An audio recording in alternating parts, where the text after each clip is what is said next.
Halo, selamat datang di Jam Tayang. Ini adalah video pertama gue untuk jam tayang ini. Jadi di jam tayang ini gue bakalan nge-review tentang beberapa film atau series yang lagi gue tonton. Nah, untuk video pertama ini gue bakalan nge-review tentang series drama Korea yang lagi rame banget, yang lagi banyak banget diomongin sama netizen kita nih, yaitu The World of Married Couple. Nah, udah pada tahu kan kayak gimana, atau udah ada yang pada nonton? Jadi langsung aja ke reviewnya. Jadi The World of the Married Couple ini adalah ya drama Korea gitu sih, kayak drama-drama Korea yang lainnya sebenarnya. Gue juga secara personal belum terlalu banyak referensi gue buat nonton drama Korea, tapi karena hype banget si drakor yang satu ini dan gue direferensiin dari teman-teman gue, jadi gue coba buat nonton. Nah, jadi ceritanya si The World of the Married Couple ini berkisah tentang seorang dokter bernama Ji Sun Woo. Mereka settingnya itu di satu kota kecil di Korea gitu, di Gosan. Nah, Ji Sun Woo ini hidupnya apa namanya, bahagia banget gitu. Dia punya suami yang keren, ganteng, terus anak yang pinter, terus karirnya juga sebagai dokter juga bagus gitu di rumah sakit yang terkenal juga di kota itu gitu kan. Dia punya rumah yang bagus gitu, pokoknya keluarganya harmonis lah. Nah, suatu ketika si Ji Sun Woo ini ngerasa ada yang berbeda sama suaminya, kayak dia menemukan sesuatu hal yang aneh gitu, yang nggak biasanya gitu di suaminya. Jadi si suaminya ini namanya Lee Tae-oh. Nah, terus namanya cewek mungkin ya gitu, jadi kayak ada sesuatu yang aneh sama suaminya. Jadi kayak dia mencari tahu tentang ada apa sih ini sebenarnya, kenapa sih suaminya ini gitu. Nah, di proses pencarian tahu ini akhirnya si Ji Sun Woo ini nemuin sesuatu yang ngebuat dia jadi kaget gitu, yang ngebuat dia yang jadi berpikir ternyata suaminya yang selama ini gitu kan, yang dia pikir baik-baik aja gitu, ternyata menyembunyikan sebuah rahasia. Nah, jadi intinya dari drakor ini itu drama percintaan lah. Jadi ada si Lee Tae-oh ini, suaminya si Bu Dokter Ji Sun Woo ini mempunyai hubungan dengan wanita lain, yaitu Dak Kyung. Nah, setelah si Ji Sun Woo ini tahu bahwa si suaminya ini punya hubungan dengan wanita lain yang lebih muda, jadi si Dak Kyung ini tuh lebih muda jauh banget dari si Ji Sun Woo. Nah, dramanya mulai tuh di situ. Jadi konfliknya mulai di situ. Dan yang jujur gue juga kaget ya ketika baru pertama kali nonton di episode pertama itu, banyak banget sesuatu yang ngebuat gue juga wow, ini baru episode pertama tapi deep banget gitu. Jadi semuanya tuh dijelasin di episode pertama itu udah kebuka gitu. Mulai dari yang Ji Sun Woo ngerasa kok suami gue beda gitu, terus Lee Tae-oh-nya juga udah mulai ketemu sama si Dak Kyung yang bisa disebut pelakornya ini, udah diliatin tuh dari episode 1 gitu kan. Nah, di situ tuh ngebuat gue yang biasanya kalau gue nonton series tuh baru baru nyambung, kasarnya kayak baru oh ini series oke, bakalan gue lanjutin terus tuh biasanya kayak baru di episode 2 atau episode 3 tuh baru ada connect-nya gitu. Tapi ini di The World of the Married ini baru episode 1 aja itu udah langsung mencampur adukan emosi dari yang nonton gitu. Itu yang ngebikin seru gitu. Nah, dramanya itu nggak sesimpel itu ternyata gitu. Konfliknya tuh nggak sesimpel itu, nggak sesimpel eh, apa seorang suami yang affair sama cewek lain terus habis itu konflik gitu. Nggak sesimpel itu. Di situ ada intrik-intrik, di situ juga ada pemainan peran dari si Ji Sun Woo-nya ini yang akhirnya eh, harus seperti apa menindak si suaminya ini, dan si Lee Tae-oh ini juga harus seperti apa gitu karakternya, harus berperan seperti apa. Bahkan si pelakornya sendiri ini juga punya peran yang menurut gue eh, bisa jadi twist gitu. Nah, pas gue bikin video review ini, gue udah nonton sampai dengan episode 14 ya gitu. Dan katanya sih mereka bakalan selesai di episode 16, jadi kurang 2 episode lagi gitu. Cuman setelah gue nonton sampai episode 14 ini bener-bener wow gitu. Ini bukan cuman drama Korea yang menurut gue secara personal gue kurang begitu mengikuti drama Korea karena beberapa tuh terlalu fantasi atau terlalu drama banget gitu. Nah, cuman jadi kayak kurang relate gitu ke gue gitu, atau ke kehidupan masyarakat pada umumnya lah. Cuman di The World of Merit ini ceritanya tuh relate gitu, meskipun settingnya adalah keluarga yang dari kalangan menengah ke atas, atau dari keluarga yang memang secara ekonominya bagus, tinggal di di daerah komplek perumahan yang elit, terus habis gitu dari sisi fashionnya juga oke gitu. Cuman konflik-konfliknya, terus karakter-karakter yang dimainin itu bener-bener bener-bener relate ya, kayak orang pada umumnya. Kalau misalnya orang itu menghadapin masalah yang seperti itu, ya harus kayak gimana dia berekspresi, kayak gimana dia menanggapi masalah itu normal gitu, nggak dibuat-buat gitu. Nah, balik lagi ke ceritanya, karena gue udah nonton sampai dengan episode 14, jadi menurut gue dari setiap episode ke episodenya tuh ngebuat lu buat pengen nonton lagi dan nungguin anjir nih, kayak di terakhir di ending setiap episode tuh kayak ada sesuatu yang ngebuat lu tuh jadi kayak bertanya-tanya gitu ya, kayak aduh nih episode berikutnya kayak gimana lagi nih gitu, karena ternyata konfliknya tuh nggak berputar di antara si Bu Dokter Ji Sun Woo, Lee Tae-oh sama Da Kyung aja gitu, tapi di lingkungan mereka itu juga terjadi konflik gitu. Jadi karena mereka tinggal di kota kecil gitu, jadi masyarakatnya itu saling berhubungan. Bahkan apalagi keluarganya mereka ini, keluarga antara Ji Sun Woo dan keluarga Da Kyung ini, karena Da Kyung ini dia adalah putri dari seorang pengusaha sukses di daerah itu.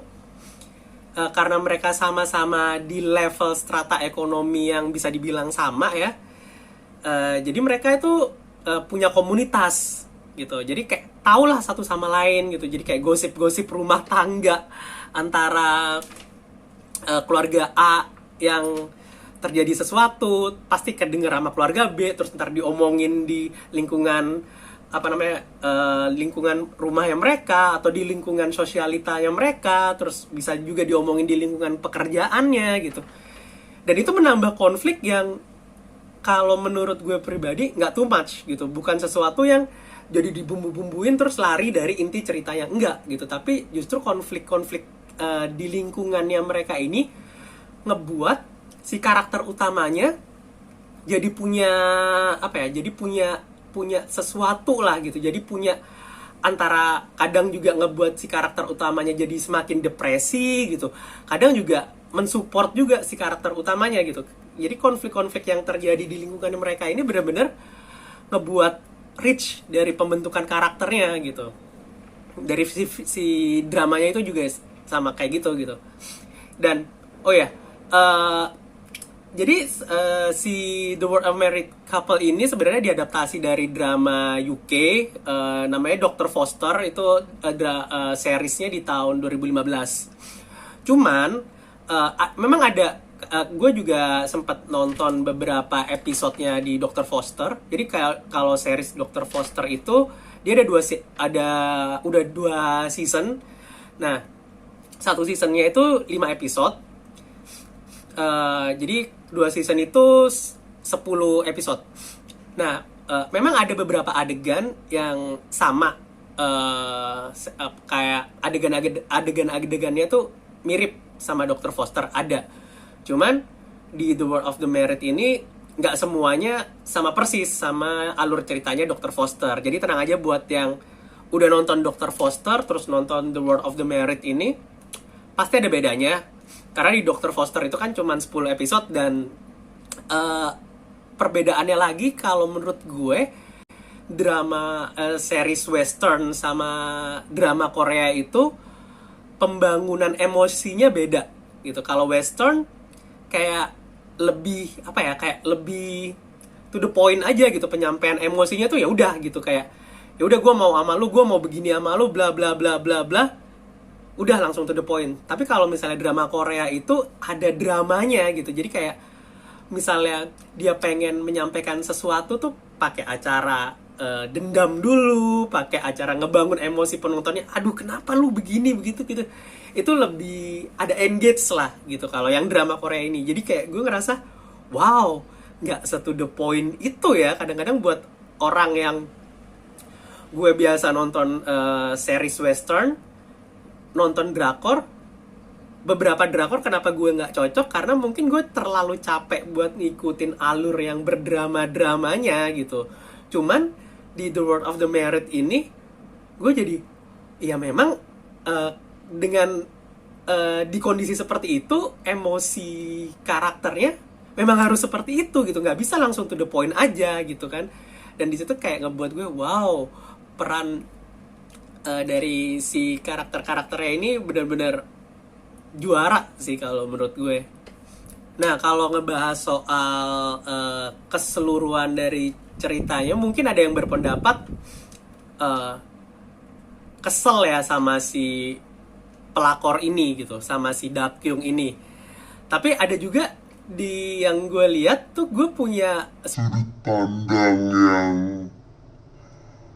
sedikit berbeda gitu. Mungkin bisa dibilang di satu sisi mungkin si Dakyung ini juga mempertahankan pernikahannya yang dia rasa, iya memang dia di awal merebut si Lee Tae-oh dari si dokter Ji Sun-wo, dan itu salah gitu.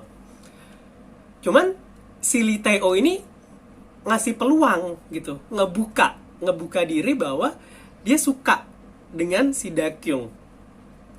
Jadi Dakyung juga sebagai pihak ketiga merasa ya gue ada kesempatan gitu, gue ada kans buat cinta gue diterima seperti itu.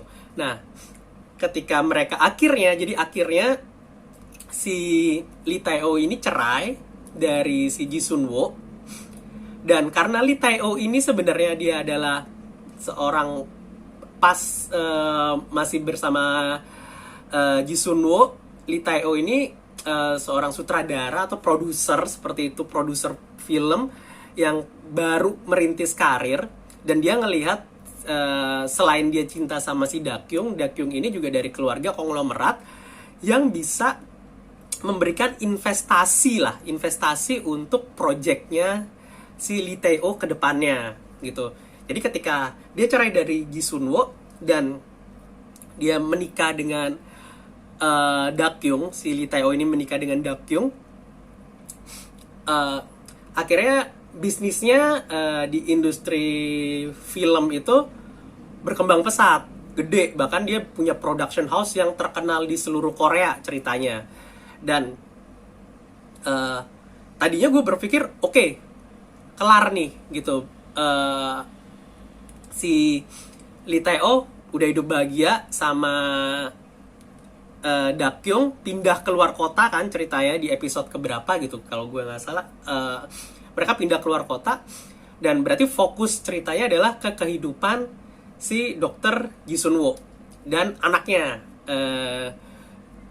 Dan si anaknya, kalau gue agak lupa namanya, Ju-yong ya, Ju-yong sama si anaknya ini untuk membesarkan anaknya. Jadi kayak mungkin ceritanya bakal beralih ke dramanya Ji Sun-woo yang sebagai single parent dan membesarkan anaknya. Mungkin nanti dia bakalan ketemu lelaki lain yang bisa membuat dia nyaman dan sebagainya. Oh, ternyata bukan begitu.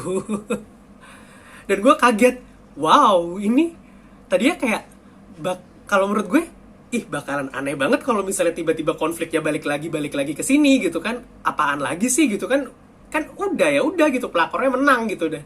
Terus kayak ya udahlah, dia kayak survive dengan kehidupannya dan menemukan cinta sejatinya gitu. Mungkin gue berpikir seperti itu. Tapi ternyata salah.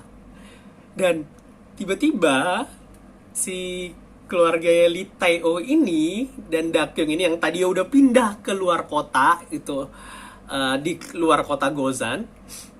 Dan karena kenapa mereka pindah, si Dakyung ini pindah dari Gozan, ya karena itu di Gozan tuh kota kecil. Jadi ketika ada sesuatu yang terjadi, dan apalagi terjadinya oleh kalangan masyarakat yang cukup punya nama di kota itu gitu, itu jadi kayak bahan pergunjingan. Dan itu dirasakan sama si Dakyung. Kayak apa namanya, dia lagi belanja grocery ke supermarket tuh, kayak ada yang ngegosipin, ibu-ibunya tuh kayak pada ngegosipin, itu kan pelakor kayak gitu-gitu. Terus kayak di lingkungan sosialitanya juga nggak terlalu mendukung atas tindakan Dakyung yang merebut Lee Tae-oh dari Dr. Ji Sun-woo. Jadi dia nggak nyaman, akhirnya dia memutuskan untuk pindah keluar kota. Tapi tiba-tiba Lee Tae-oh ini balik ke Gozan dengan membeli rumah yang luar biasa besar, dan dia tinggal di pemukiman yang elit juga. Dan dia ngebuat pesta, ngundang teman-teman lamanya buat datang ke pestanya dia. Dan awalnya oke gitu. Oke, berarti dia balik lagi nih ke Gozan gitu. Terus apa yang akan terjadi gitu kan? Gue berpikirnya ya udah gitu, konflik-konflik bersinggungan aja dengan kehidupannya. Jadi mungkin si Ji Sun-woo bakalan digambarin kehidupannya sendiri yang cuman bersinggungan aja dengan kehidupan Lee Tae-oh dan Dakyung ini gitu, nggak yang terlalu, mungkin ada drama-drama balas dendamnya, cuman yang nggak terlalu terfokus ke mereka gitu. Karena menurut gue ya kalau terlalu dikulik ke mereka-merekanya doang nih bakalan boring gak sih gitu. Kayak ya udah, mau apa lagi gitu, lu udah cerai, terus lu udah punya keluarga sendiri, terus lu kalau misalnya tetap balas dendam aja, kayak bakalan rumit banget gak sih? Ini konfliknya bakalan di situ-situ aja gak sih gitu. Apalagi gue tahu kalau drama Korea itu episodenya bakal panjang gitu kan. Jadi kayak dengan berbelas episode dan konfliknya di situ-situ aja bakalan ngebosenin gak sih gitu. Ternyata justru itu yang bikin semakin menarik. Jadi karena mereka pindah, si keluarga Lee Tae-oh dan Dakyung ini pindah ke Gozan lagi, yang lebih parahnya lagi, yang lebih menurut gue wow gilanya lagi adalah si Lee Tae-oh ini karena ngerasa dia udah tajir, udah kaya, jadi nggak tahu diri, men. Jadi kayak dia pengen ngusir si Ji Sun-woo dari kota itu. Lah, gimana ceritanya gitu kan? Maksudnya lu yang salah, lu yang nikah sama si Dakyung, terus tiba-tiba lu balik dengan ketajiran lo itu, dengan kesuksesan lo itu, terus lu pengen ngusir si mantan istri lo gitu. Ini gimana masuk logika ya sih gitu kan? Kayak apa-apaan anjir gitu. Kayak menurut gue itu emosi. Ya di situ tuh kayak emosinya tuh kayak mulai wow, ini orang sakit jiwa ya, ini orang kenapa gitu tiba-tiba begitu gitu. Dan disitulah si Lee Tae-oh tuh benar-benar menghalalkan segala cara, mulai dari menteror. Mungkin kalau buat kalian yang baru nonton di episode awal-awal, ini agak spoiler ya. gitu. Jadi mungkin kalian bisa terusin dulu, let's say sampai di episode 10, nanti bakalan nyambung tuh. Jadi si Lee Tae-ho ini ngelakuin teror ke Ji Sun-woo, terus pokoknya dia menekan si Ji Sun-woo biar nggak nyaman, biar Ji Sun-woo ini pindah dari kota itu. Dan ternyata semakin gue meneruskan lagi nih nontonnya gitu, nggak cuman itu, keinginannya Lee Tae-ho itu adalah dia pengen mendapatkan atau merebut hak asuh dari anaknya gitu. Jadi kan anaknya ini ikut si Ji Sun-woo ya gitu. Nah, karena Lee Tae-ho ini juga punya, di episode 1 juga udah dijelasin kalau Lee Tae-ho ini punya background permasalahan yang dia dibesarkan oleh ibunya aja gitu, tanpa seorang ayah gitu. Dan itu yang akhirnya kayak ngebuat Lee Tae-ho itu pengen anaknya itu jangan kehilangan figur seorang ayah gitu. Sebenarnya Ji Sun-woo juga punya masa lalu yang cukup kelam juga gitu. Ada beberapa di episode awal-awal juga diliatin kayak keluarganya ternyata kecelakaan dan sebagainya. Jadi sebenarnya dua karakter ini antara Lee Tae-ho dan Ji Sun-woo ini tuh sebenarnya punya background masa lalu keluarga yang nggak harmonis gitu. Dan disitulah ketika mereka menikah dan punya anak, mereka itu pengen membangun keluarga yang harmonis. Nah, tapi ternyata nggak bisa. Ternyata keluarga yang udah diperjuangkan sama Ji Sun-woo ini dihancurkan lah oleh si suaminya sendiri dengan dia punya wanita lain gitu, punya Dakyung ini gitu. Nah, balik lagi dengan si Lee Tae-ho yang semakin menekan si Dr. Ji Sun-woo buat biar dia cepat pindah dan dia menguasai hak asuh anaknya dengan berbagai macam cara. Di situ tuh konfliknya benar-benar wow, gila-gilaan. Kayak kalau menurut gue, wah ini udah kayak jadi mantan suaminya jadi kayak musuh, atau kayak jadi apa ya, benar-benar yang dihancurin banget gitu si Dr. Ji Sun-woo. Dan gue sukanya karakter Ji Sun-woo ini benar-benar mewakili karakter seorang ibu gitu ya. Kayak lo tau gak sih kalau misalnya seorang wanita especially kayak ibu gitu, dia tuh punya punya kekuatan Wonder Woman gitu yang gimana ya, yang nggak perlu ditunjukin tuh bakalan kelihatan gitu. Meskipun sebenarnya kayak dia rapuh atau dia juga depresi dengan semua permasalahan yang menimpa ke dirinya gitu. Cuman dia punya kekuatan yang berani sekali gitu buat melawan si Lee Tae-ho ini gitu. Karena Lee Tae-ho ini berlindung di balik kekuasaan dari keluarga si Dakyung. Jadi dengan kepopulerannya dia lah ya gitu, dengan kesuksesannya dia gitu, dan keluarga Dakyung ini yang terpandang gitu. Jadi dia berlindung di balik itu dan menggunakan kekuasaannya ini untuk menekan si Ji Sun-woo. Dan Ji Sun-woo cukup berani menghadapin itu, dan gue salut ya. Wow, nih wanita ini nih bener-bener karakternya tuh bener-bener seorang ibu yang dia mau berkorban apapun gitu. Terserah deh, lu mau kayak ngeinjek-injek gue, lu mau ngancurin harga diri gue bakalan berkorban buat anak gue gitu. Gue juga bakalan ngejaga pride gue, bahwa gue bakalan tunjukin ke masyarakat kalau lu itu yang salah, kalau si Dakyung itu ya brengsek gitu, yang ngerebut ngehancurin pernikahan kita gitu. Itu yang gue ngerasanya kayak wow, ini ada sisi yang gue suka banget dari si Ji Sun-woo gitu. Karena nggak yang menye-menye gitu, nggak yang dia depresi terus kayak yang dia akhirnya kayak nangis doang, tapi dia juga bisa action gitu. Dia bisa menunjukkan bahkan dia bisa nunjukin langsung ke si Dakyung, bahkan dia bisa datang langsung ke menemui keluarganya Dakyung, bahkan ngomong langsung. Dan tindakan-tindakan itu tuh buat gue amazed gitu. Wah gila nih kalau, dan itu relate gitu, kalau misalnya seorang wanita atau seorang ibu disakiti gitu, dia bakalan melakukan hal-hal seperti itu. Dan yang terpenting tuh dia bakalan ngelakuin apapun buat keluarganya gitu. Ya kalau Jisuno saat ini adalah dia pengen melakukan apapun buat anaknya gitu, yang terbaik buat anaknya.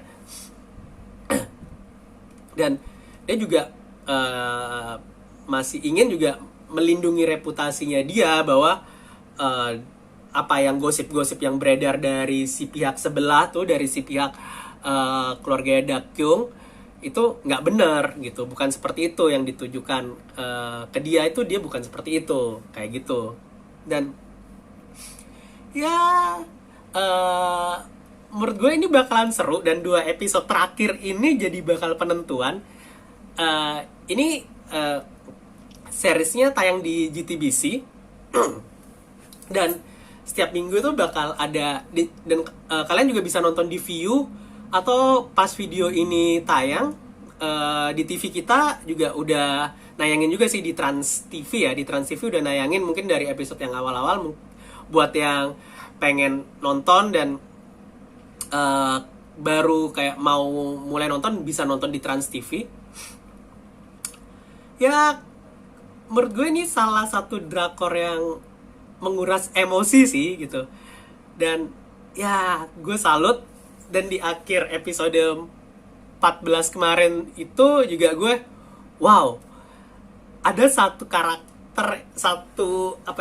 karakter yang ditunjukin lagi sama Jisuno. Keberaniannya Jisuno itu yang ngebuat gue jadi nggak sabar buat nunggu 2 episode berikutnya. Nah gitu aja di jam tayang review video kali ini. Nanti gue bakalan review lagi The World of the Married Couple. Mungkin kita ngobrolin episode yang terakhir ya. Nanti endingnya tuh kayak gimana, bakalan gue bikinin videonya. Oh ya, jangan lupa buat subscribe YouTube channel gue, dan juga follow Instagram gue. Ada di bawah sini Instagram gue. Dan akhir kata, see ya!